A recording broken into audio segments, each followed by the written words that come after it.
छत्तीसगढ़ में बड़ा खेला हो गया। तमाम सर्वे और एग्जिट पोल के अनुमानों को झुठलाते हुए बीजेपी सत्ता के करीब पहुंच गई है।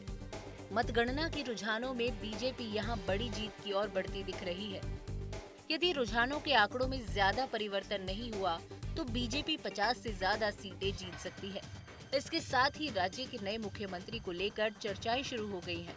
अलग अलग नामों को लेकर चर्चाएं इसलिए चल रही हैं क्योंकि बीजेपी ने इस बार छत्तीसगढ़ में कोई सीएम फेस नहीं घोषित किया था। सूबे के नए मुख्यमंत्री के रूप में रमन सिंह के अलावा 3 प्रमुख नामों की चर्चा है। इनमें विष्णुदेव साय, रामविचार नेताम और अरुण साव शामिल हैं। इसके अलावा ओपी चौधरी भी हैं, लेकिन वो मुख्यमंत्री से ज्यादा डिप्टी सीएम पद के दावेदार हैं। विष्णुदेव साय और रामविचार नेताम आदिवासी समुदाय, जबकि अरुण साव ओबीसी से आते हैं।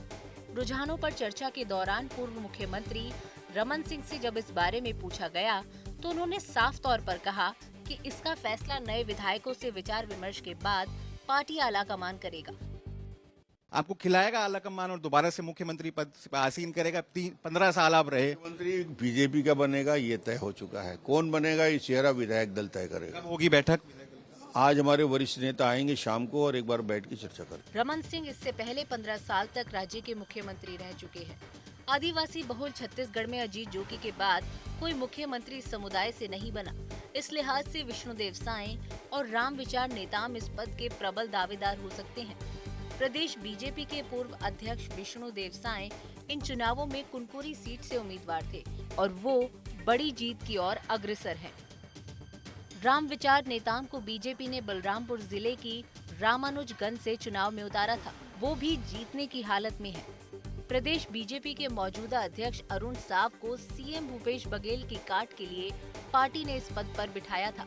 भूपेश बघेल भी साव की तरह ओबीसी समुदाय से हैं। उन्हें चुनाव से कुछ महीने पहले ही इस पद पर बिठाया गया और चुनाव के लिए पार्टी संगठन को तैयार करने में वो सफल रहे। साव का भी यही कहना है कि जब बहुमत मिल गया है तो सरकार बनेगी ही और पार्टी आलाकमान जिसे चुनेगा वही मुख्यमंत्री बनेगा। देखिए, प्रदेश अध्यक्ष के नाते जो पार्टी ने मुझे जिम्मेदारी दी थी कि पार्टी को बहुमत मिले, पार्टी की सरकार बने, और हम उसमें सफल होते दिख रहे हैं। एक एक कार्यकर्ता ने इसके लिए मेहनत की, संघर्ष किया और अब छत्तीसगढ़ में पार्टी को बहुमत मिल ही गया है। तो सरकार का नेतृत्व कौन करेगा ये पार्टी का विधायक दल और पार्टी के केंद्रीय नेतृत्व तय करेगा। छत्तीसगढ़ में रमन सिंह बीजेपी के सबसे बड़े नेता हैं, लेकिन चुनाव के दौरान उन्हें पार्टी में साइडलाइन किए जाने की अटकलें लग रही थी।